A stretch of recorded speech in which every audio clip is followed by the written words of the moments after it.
Hello and happy new moon in Pisces. This is our very last new moon of the astrological year. The astrological new year actually happens at the end of this week when the sun goes into Aries and we have fully made it around the astrological wheel. So this is the opportunity to take all the lessons that we've learned from all the different signs and go within and see how these lessons have changed us, see how these signs have affected us. Pisces is all about incorporating all of those little pieces into one big whole.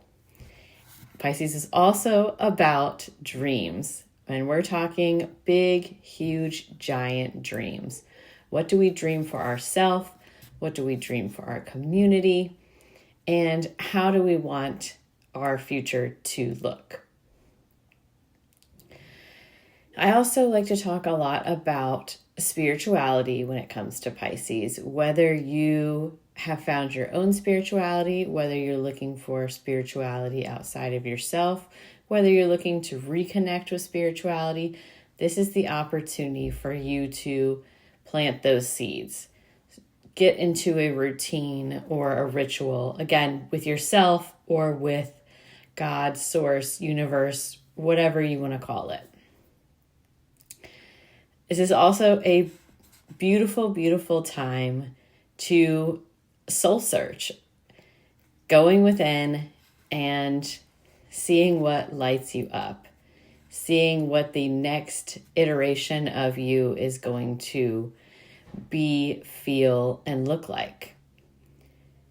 And then 6 months from now, once we have planted all those seeds this go around, 6 months, we have the full moon in Pisces, and that'll be our time to check in and say, okay, I want to reevaluate this. I want to, think of it as a garden, right? You've planted all these seeds, they've grown a little bit, and maybe they aren't what you were looking for, some of them, but maybe some of them are. So you want to be putting more time and dedication and watering the seeds that you want to continue with, and maybe tilling your garden and taking out what you don't. Cards that I pulled this moon for the collective is first and foremost the Nine of Swords.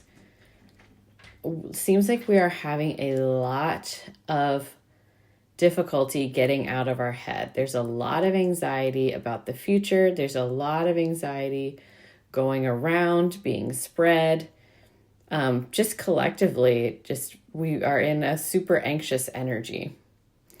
And this is our opportunity to really be aware of that. What is making us anxious? What is the core root to all of our anxiety? Is it lack of feeling supported? Is it lack of knowing one's true self? If you're trying to fit into all these other boxes all the time and there's no solid foundation for you, that could be really anxiety inducing. But again, this is something that's just sitting kind of in our minds and our souls. I feel like it's going to get a little bit better as the season progresses and as the sun starts to return to us. The two other cards that I got were the Magician and the Queen of Cups. And I put these two together because this is the energy of new magic. We get this time of experimenting with ourselves and with this new magic that's going to kind of come in with the astrological new year. And then also Queen of Cups. And Queen of Cups is all about using our intuition, all about balancing that intuition with emotions and being able to clearly read ourselves and others around us. So with these two together, they create beautiful harmony in all the magic that we have to create here. Next, I pulled a couple cards from the energy deck because it just seems really Piscean. But unfortunately, these cards are kind of more of warnings.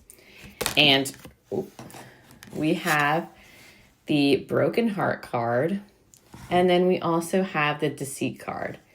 And one thing I want to notice about the Broken Heart card is that there's this 9 on here, and the 9 is all about ending of cycles. And it really feels like this energy is also tying in with the anxiety, and the anxiety of not wanting to let go of something that needs to be let go of. And the broken heart, right? We need to actually have a broken heart to be able to move on and to process, what happened to us. And so that way we can move on to the next thing. But you have to actually let your heart break first, unfortunately. You have to feel that heartbreak. So surrendering into that. And then we have deceit. And again, this feels very much like a warning of, as you're dreaming these big, giant, huge goals, and as you're connecting to spirituality and spiritualism, just have discernment on what you are getting into, what you are experiencing, and trust, again, your intuition as your guide so you aren't falling victim to deceit.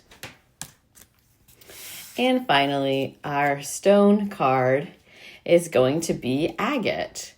And agate is really good for grounding and bringing together mind, body, and soul.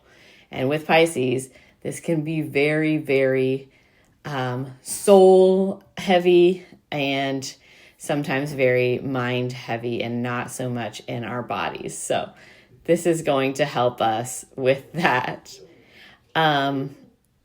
It also says here it can free you from self-imprisonment of inner anger and replacing it with safety and security. So again, when we're feeling anxious, this is a really good stone to be able to kind of reel us back in and say, okay, I am safe. I'm good. I can kind of move on. So that's all I have for the new moon in Pisces, and I look forward in seeing you guys in the full moon in Aries, and have a great, great astrological new year.